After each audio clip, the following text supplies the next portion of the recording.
भक्तवांछा कल्पतरु भक्तवत्सल दीनबंधु दया सिंधु श्री ठाकुर जी की महती कृपा से भगवती भागीरथी गंगा के तट पर बैठकर श्री गंगा जी का दर्शन करते हुए संतों की मंडली के मध्य भगवान की मंगलमयी कथा का श्रवण लाभ कथन लाभ हम सबको प्राप्त हो रहा है। प्रातःकालीन वेला में विशेष रूप से चतुश्लोकी भागवत की चर्चा की गई। जो भागवत का मूल सिद्धांत है, जिनके ऊपर समग्र ग्रंथ की रचना हुई है, उस चतुश्लोकी भागवत की चर्चा प्रातःकाल की गई। विदुर जी का प्रसंग वर्णन किया गया। भगवान की आज्ञा से विदुर जी ने तीर्थ यात्रा के क्रम में ही प्रभासक क्षेत्र में उनका उद्धव जी से मिलन हुआ। यदुवंश के क्षय का समाचार प्राप्त कर आपने अपने ज्ञान के द्वारा उस शोक का शमन किया। ज्ञानेना शमयत क्षत्ता, ज्ञान के द्वारा अपने शोक का शमन किया। ज्ञान क्या है? ये सब संसार नाशवान है, भगवान की रची हुई सृष्टि है, ये भगवान का ही खेल है। यह विचार करके आपने भगवत संकल्प मानकर उसे स्वीकार कर लिया। संवाद हुआ है। उद्धव जी ने कहा, विदुर जी, हम यदुवंशियों की कुशल क्या सुनाएं? अब तो कुशलता तो चली गई, कुशलता तो श्री कृष्ण के साथ थी, वह चली गई। दुर्भगो बतलोकोयम यदवो नितरामपि ये संबसंतो न विदुर हरिम मीना इवोडुपम। उद्धव जी कह रहे हैं, ये संसार अभागा है, यदुवंशी और अधिक अभागे हैं, जो श्री कृष्ण के साथ ही निवास करते थे, लेकिन भगवान को वे पहचान नहीं सके। उदाहरण दे रहे हैं, मीनाह उडुपम इव। उडुपम का अर्थ है चंद्रमसम। जैसे मछलियां चंद्रमा को नहीं जान पाती, ऐसे ही धरती के लोग भगवान को पहचान नहीं सकते। चंद्रमा का प्रतिबिंब गंगा जी में पड़ता है तो मछलियां परस्पर विचार करती हैं कि ये चमकता हुआ कौन सा प्राणी है जल के भीतर। विचार करते करते इस निर्णय पर पहुंचती हैं कि जैसे हम जल के जीव हैं, ऐसे ये भी चमकता हुआ कोई जल का प्राणी है। तो क्या मछलियों के यह सोचने से कि चंद्रमा जलचर है, क्या आकाशचारी चंद्रमा जल का प्राणी बन सकता है? नहीं बन सकता। लेकिन वो बेचारी मछलियों का अज्ञान है, वे चंद्रमा को जलचर मान लेती हैं। ऐसे ही संसार सागर है, इसमें विषय रूपी जल भरा हुआ है और विषय से प्रेम करने वाली जीव रूपी मछलियां इसमें विहार कर रही हैं। जब भगवान का आविर्भाव इस जगत में होता है तो ये जीव भगवान को भगवान नहीं मान पाते। ये कहते जैसे हम जल के प्राणी हैं, ऐसे ही ये भी कोई ये भी सृष्टि का कोई प्राणी है। तो दुर्भाग्य की बात तो ये है कि आज भी ज्यादा पढ़े लिखे लोग, जिनको अपनी बुद्धि का अजीर्ण हो चुका है, ऐसे लोग आज भी रामकृष्ण को परमात्मा मानने के लिए तैयार नहीं। कोई कहता वे श्रेष्ठ मानव थे, कोई कहता वे महामानव थे। भगवान थे, इस बात को वे नहीं स्वीकार कर पाते। ये संबसंतो न विदुर हरिम मीना इवोडुपम।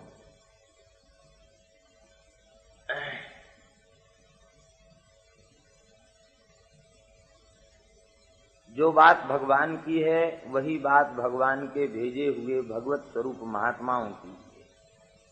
महात्मा जब इस पृथ्वी पर आते हैं तो हम लोग उनको अपने जैसा ही मरण धर्मा मान करके, अपने जैसा ही सामान्य जीव मान करके व्यवहार करते हैं। यह नहीं समझ पाते हैं कि ये कोई विशिष्ट भगवान की विभूति इस पृथ्वी पर आई है। हम इस विभूति का आदर करके, इन्हें अपने आदर्श के रूप में प्रतिष्ठित करके हम अपना कल्याण कर लें, ये नहीं समझ पाते। सोचते हैं बस ये है कि ये थोड़े से अच्छे हैं और क्या है, जैसे हम दो हाथ पैर वाले हैं ऐसे ही तो ये हैं, जैसे हम हैं वैसे ये हैं। भेद क्या है, खाना पीना सोना एक जैसा ही है, भेद क्या है? लेकिन ऐसा है नहीं। आज कोई झूठी भी खबर दे दे कि तुलसीदास जी महाराज अमुक जगह प्रकट हो गए हैं, सबको दर्शन दे रहे हैं, तो भले ही आज विश्वास की कमी और श्रद्धा की कमी आ गई है, लेकिन फिर भी हम समझते हैं 1 घंटे में कम से कम 1 लाख आदमी तो इकट्ठा हो जाए। लेकिन उनके जीवन के काल में, तुलसीदास जी के चरित्र में ऐसा आता है कि उनके जीवन काल में कितने लोग उनकी महिमा स्वीकार कर पाए। उनके जीवन काल में उनकी महिमा को लोग स्वीकार नहीं करते। आज उनकी महिमा बढ़ गई, लेकिन संत के जीवन काल में यदि उसकी महिमा को स्वीकार कर लिया जाए, भगवान के अवतार काल में भगवान की महिमा को स्वीकार कर लिया जाए, तो परिपूर्ण लाभ है। पांडवों ने भगवान की महिमा को स्वीकार कर लिया, उनको पूरा लाभ मिलेगा। यदुवंशियों की बात कहते, उन्होंने स्वीकार नहीं कर पाया, ये लाभ से वंचित थे। साथ रहते थे फिर भी लाभ नहीं ले सके। इसलिए साथ रहने से हम लाभ ले लें ये भी संभव नहीं है। साथ रहने के बाद भी महिमा में विश्वास हो, उनकी प्रत्येक क्रिया हमको सामान्य न दिखाई पड़े, अति असामान्य दिखाई पड़े, और उसकी गंभीरता को हम समझ सकें और उनके रुख के अनुरूप व्यवहार कर सकें। जब ऐसी पद्धति से जब हम उन महापुरुषों का सेवन करेंगे तो उनके द्वारा प्राप्त लाभ अवश्य ही हमें मिलेगा और हम कृतार्थ हो जाएंगे। बड़ा सुंदर संवाद हुआ और अंत में विदुर जी से उद्धव जी ने विदाई ले ली है।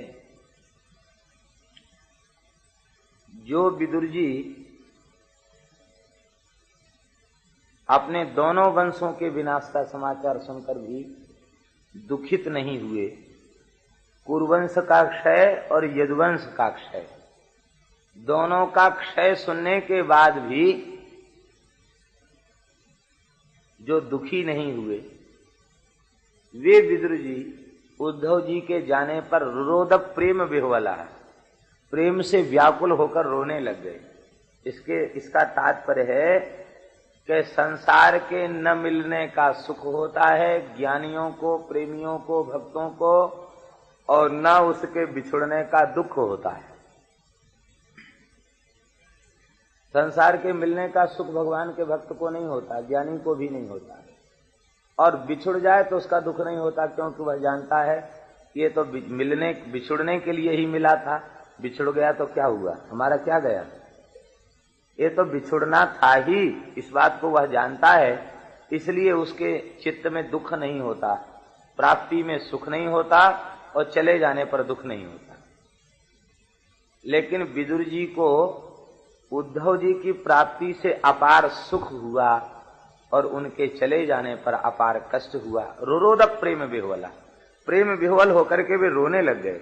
इसका तात्पर्य है कि भले ही संसार के आने जाने, बिछुड़ने का, पाने का सुख दुख आदि भक्त प्रेमी को न हो, लेकिन भगवान के भक्त से जब मिलन होता है, संत से मिलन होता है, तो अपूर्व सुख होता है, क्योंकि इसमें भगवान की चर्चा होती है, भगवान का सुख प्राप्त होता है, सत्संग का सुख प्राप्त होता है।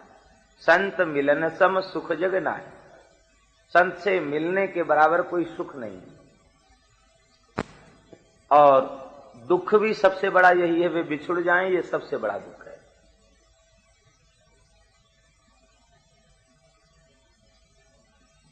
गोस्वामी तुलसीदास जी महाराज कहते हैं, बिछुरत एक प्राण हरि लेहि, मिलत एक दुख दारुण देहि। भगवान के भक्त बिछोड़ते हैं तो प्राण हर ले, प्राणों का अपहरण कर लेते हैं, क्योंकि सत्संग नहीं मिलेगा तो व्याकुलता चित्त में होती है, और दुष्ट जब मिलता है तो भारी दुख देता है। आज उद्धव जी महाराज बिछुड़े हैं तो विदुर जी प्रेम विह्वला रोरोद, प्रेम से व्याकुल होकर रोने लगे और भगवान का स्मरण करके रोने लगे। क्यों? क्योंकि आत्मना मनसे क्षितम, भगवान ने परम धाम जाते समय हमारी याद की, यह बात सुन करके आप और अधिक द्रवित हो गए। भगवान ने इतना स्नेह दिया विदुर को, अपनी लीला संवरण काल में विदुर का स्मरण किया, इस बात से भी उनका चित्त अतिशय विह्वल हो गया और वे श्री विदुर जी महाराज गंगा तट पर विराजमान महर्षि मैत्रेय के चरणों में पहुंचे। द्वारिज्यु नद्या ऋषभकुरूणाम मैत्रेयमासीन मगाध बोधम, छत्तोपसृत्याच्युत भाव शुद्धः पप्रच्छ सौशील्य गुणा वितृप्ता। अगाध बोध वाले महर्षि मैत्रेय के चरणों में पहुंचे हैं। यहां वक्ता और श्रोता दोनों का विशेषण है। श्रोता का विशेषण क्या है? जिज्ञासु कौन है? जिज्ञासु हैं विदुर जी, उनका विशेषण है अच्युत भाव शुद्धा। और वक्ता कौन है? मैत्रेय जी, उनका विशेषण है शौशील्य गुणाभितृप्ता। श्री मैत्रेय महर्षि के शौशील्य गुण से अभितृप्त होकर के अच्युत भाव शुद्ध श्री विदुर जी ने पूछा।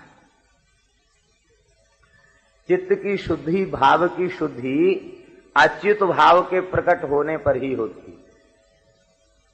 भगवत भाव जब तक प्रकट नहीं होगा तब तक चित्त की शुद्धि नहीं होगी। कोई कामना भगवान के अतिरिक्त कोई कामना चित्त में जब तक है तब तक चित्त की शुद्धि नहीं होती। वस्तुतः भगवत प्रेम का अधिकारी वही है जो अच्युत भाव शुद्ध हो। मुमुक्षु का लक्षण है अच्युत भाव शुद्ध, वक्ता का लक्षण है सौशील्य गुणाभितृप्ता। वक्ता का मुख्य गुण है सौशील्य गुण, सुशीलता का भाव, शील गुण। शील गुण होगा तभी क्षोभ रहित होकर के समाधान करेगा, और शील रहित होगा तो भले ही ज्ञानी हो, विद्वान हो, लेकिन उसके ज्ञान और विद्या का लाभ लोगों को नहीं मिल पाएगा। नेक नेक सी बात पर क्रोध कर दिया, बिगड़ गया, क्षोभ हो गया, समाधान क्या करेगा? बड़े शीलवान हैं महर्षि मैत्रेय, क्रोध नहीं करते हैं, क्षोभ रहित हैं। आपके चरणों में प्रणाम करके पूछा। विदुर उवाच सुखाय कर्माणि करोति लोको न तै सुखं वान्यदुपारमम्बा विन्देत भूयस्तत एव दुःखम् यदत्र युक्तं भगवान वदेन्नः। हे भगवान, आप कृपा करके यह बतावें कि सारे संसार के जीव सुख की आशा से कर्म में प्रवृत्त हैं। सुख चाहिए, सुख की आशा से ही कर्म में उनकी प्रवृत्ति होती है। लेकिन आश्चर्य तो यह है, सुख की आशा से कर्म में प्रवृत्त होने के बाद भी कर्म के परिणाम में उन्हें दुख मिलता है। सुख का संकल्प लेकर कर्म में प्रवृत्त हुए तो सुख मिलना चाहिए, लेकिन सुख नहीं मिला, बदले में उन्हें दुख मिलता है। तो जब दुख मिला तब उन्हें समझ लेना चाहिए कि जब संसार के एक कर्म में प्रवृत्ति सुख का संकल्प लेकर हुई थी और परिणाम में दुख मिला, तो अब संसार के जितने कर्म हैं उनमें प्रवृत्ति और उसका परिणाम दुख ही होगा। भले ही सुख के कारण प्रवृत्ति हो, लेकिन परिणाम में दुख ही मिलेगा, सुख नहीं मिलेगा। इस बात को अच्छी प्रकार से समझ करके समस्त संसार के कर्मों से उपरति हो जाना चाहिए, उसकी वैराग्य हो जाना चाहिए। लेकिन आश्चर्य ये है कि दुख मिलने के बाद भी वह कर्म के जाल में फंसता ही चला जाता है और अधिक दुखों का संग्रह करता है। इसका क्या कारण है?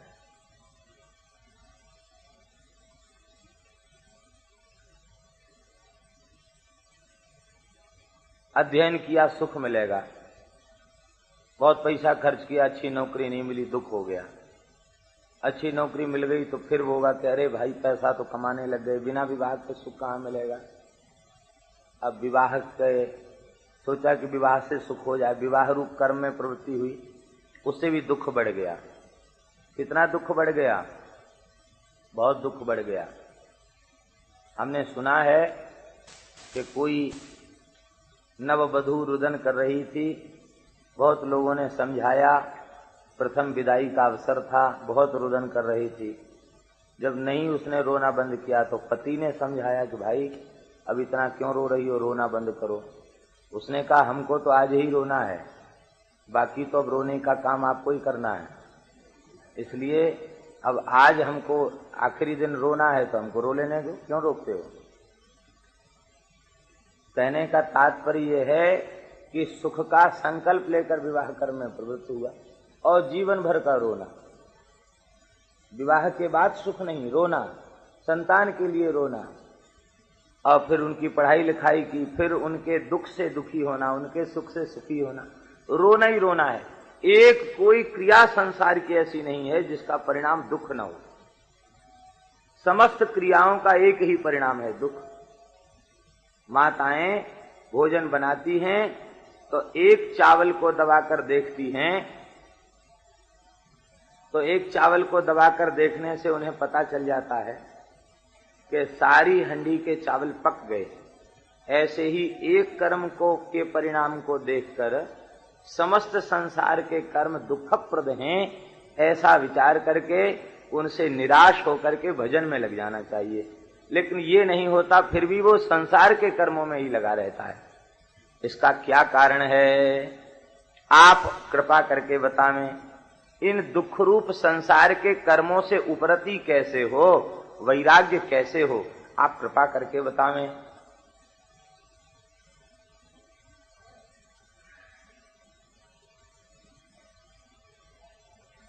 इस प्रश्न को करने के बाद विदुर जी महाराज ने स्वयं ही इसका समाधान किया। आप लोग कहेंगे कि जब समाधान स्वयं ही किया तो प्रश्न करने की क्या आवश्यकता थी? जब स्वयं ही समाधान जानते हैं तो प्रश्न करने की क्या आवश्यकता थी? प्रश्न करने की दो पद्धतियां हैं। एक पद्धति तो यह है कि हमें हमारे भीतर प्रश्न उठा है, उत्तर उसका हम नहीं जानते, तो हम संतों के पास जाएं और अपनी जिज्ञासा को उनके सामने विनम्र शब्दों में प्रस्तुत करें और फिर उनके समाधान को हम प्राप्त करें। एक तो ये पद्धति है। दूसरी पद्धति ये है कि प्रश्न भी हमारे भीतर उठा है और उस प्रश्न का समाधान भी हम जानते हैं, तो हम पहले अपने प्रश्न को महापुरुषों के सामने रखें, फिर अपने समाधान को भी उनके सामने रखें।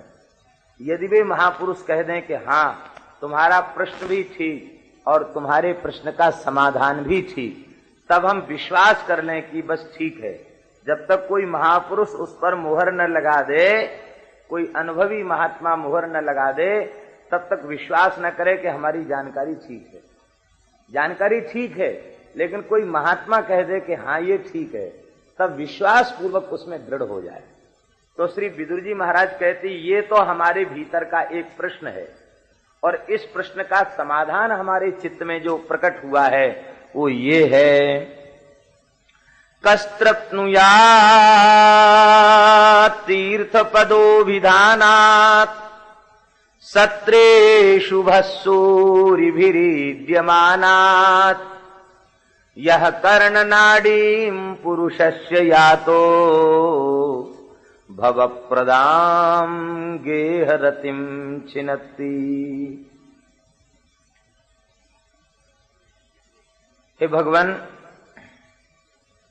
हमारे विचार से तो इन दुखप्रद कर्मों से उपरति वैराग्य संसार के मनुष्यों को इसलिए नहीं होता क्योंकि वे भगवान की कथा नहीं सुनते।